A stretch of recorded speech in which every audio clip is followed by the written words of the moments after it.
আচ্ছা, শর্টকাট রাস্তা এটা হোটেলের। হ্যাঁ, এটা দিয়ে যাচ্ছি।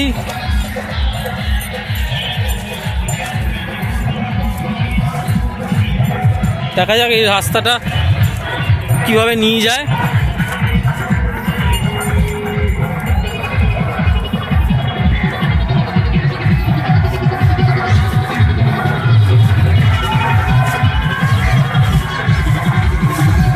এখানে বাস টাস রেখে পিকনিক হচ্ছে, বুঝতে পারলে? গান ফান হচ্ছে, পিকনিক হচ্ছে।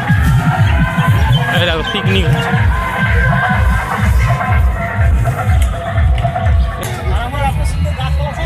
হ্যাঁ হ্যাঁ, বুঝতে পেরেছি।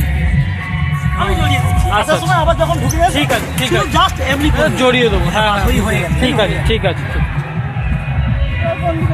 ওই তো ওদিকে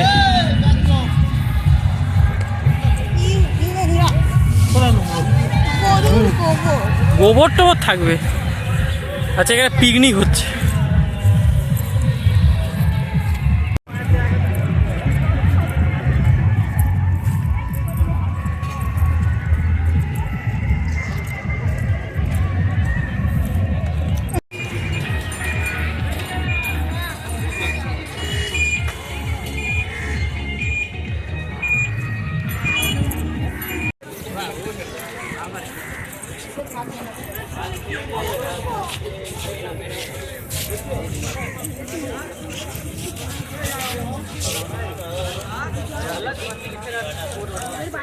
এখান থেকে তো সমুদ্র দেখাই যাচ্ছে না, বহু দূর, অনেকটা হেঁটে যেতে হবে।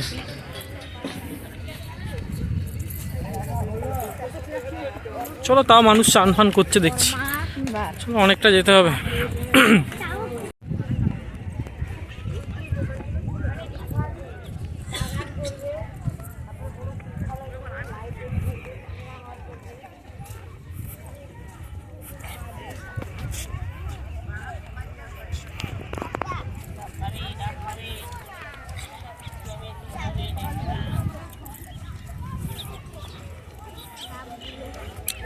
এই অবধি জল আসে, ও পাশটা হচ্ছে পুরো ফাঁকা, ধুধু করছে।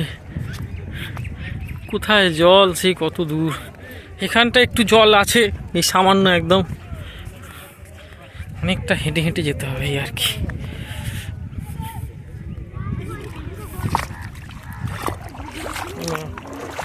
চটি মুটি খুলে যাচ্ছে।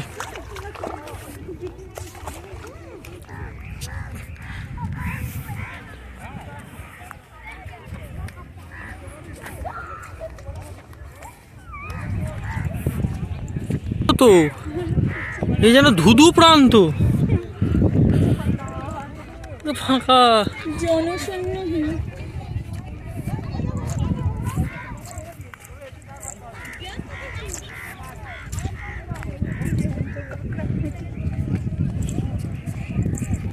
শেষমেশ সমুদ্রের দেখা মিলল। বহু দূর এখনো হাঁটতে হবে, অন্তত 800 মিটারের কাছাকাছি প্রায় হাঁটতে হবে এখান থেকে। 800 মিটার কি 1 কিলোমিটার এখনো হাঁটতে হবে। অলরেডি এত দূর বেরিয়ে এসেছি। দেখো, শান্ত, নিস্তব্ধ। আমি বেশি কাছে গেলে কাঁকড়াগুলো পালাবে, চেষ্টা করছি তাও। এই দেখো, কাঁকড়ার এই যে ফুটোগুলোতে কাঁকড়াগুলো লুকিয়ে থাকে, ঠিক আছে? এই যে এখানে ফুটোগুলোতে সব পালিয়েছে। আমি আর বনি হেঁটে আসছিলাম এত দূর, সব আমাদের দিকে পালিয়েছে। এখানে নালে কাঁকড়া ছিল, সব লাল কাঁকড়া ভর্তি একেবারে, ছোট ছোট কাঁকড়া, খুব ভালো। সব পালায়, ভয় পালিয়ে যায়।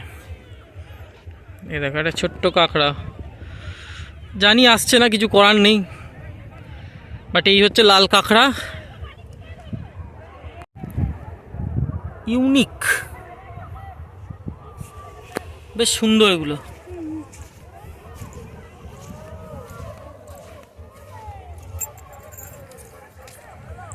বেশ দেখা মিলল সমুদ্রে, প্রায় 1.5 কিলোমিটার হেঁটে। হ্যাঁ, আচ্ছা, কোথা থেকে এসছি দেখো, এই যেখান থেকে অনেক দূর। হ্যাঁ, এত দূর থেকেই এলাম। সো এখানেই এসে অ্যাট দ্য এন্ড মোটামুটি সমুদ্র পেলাম। তাও ঢেউ সেরকম নেই বললেই চলে, লোকজন চান টান করছে, ঢেউ নেই। পুরী দীঘা নয় কিন্তু, হ্যাঁ এটা ঢেউ নেই, সেরকম নেই,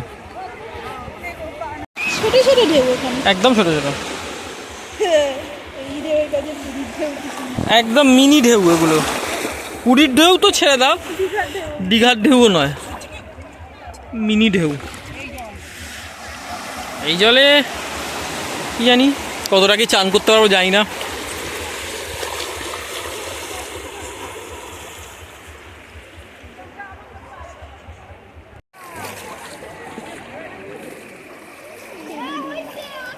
সি বিচ দিয়ে ফিরতি পথে এখানে ভাগীরথ, মা গঙ্গা এবং কপিল মুনির একটা মন্দির আছে ছোটো মতো, সেটা তোমাদের একটু দেখাচ্ছি।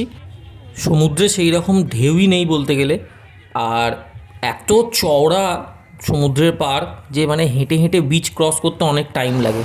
তারপর এখানে একটু খাওয়া দাওয়া করলাম, কাতলা মাছ নিয়ে নিয়েছিলাম, 100 টাকা পার প্লেট পড়েছিল, ভাজা ছিল, তরকারি ছিল, ডাল ছিল, তো মোটামুটি খাওয়া দাওয়া হয়ে গেল। তারপর সন্ধেবেলায় একটু খাওয়া দাওয়া করলাম বিচে এসে, বিচে একটু ঘুরে, কারণ বিচটা খুবই ছোট, বিচে ঘুরে তারপর ফ্রেজারগঞ্জের উদ্দেশ্যে বাইক নিয়ে বেরোলাম। আর রুমে পমফ্রেট মাছের ভাজা নিয়ে গেছিলাম, সেটা শর্ট ভিডিওসে দেওয়া আছে, একটু দেখে নেবে। ভিডিওটা ভালো লাগলে একটু লাইক, শেয়ার, সাবস্ক্রাইব করে দিও। আর বাকি পার্টটা মিনি ব্লগে দিচ্ছি।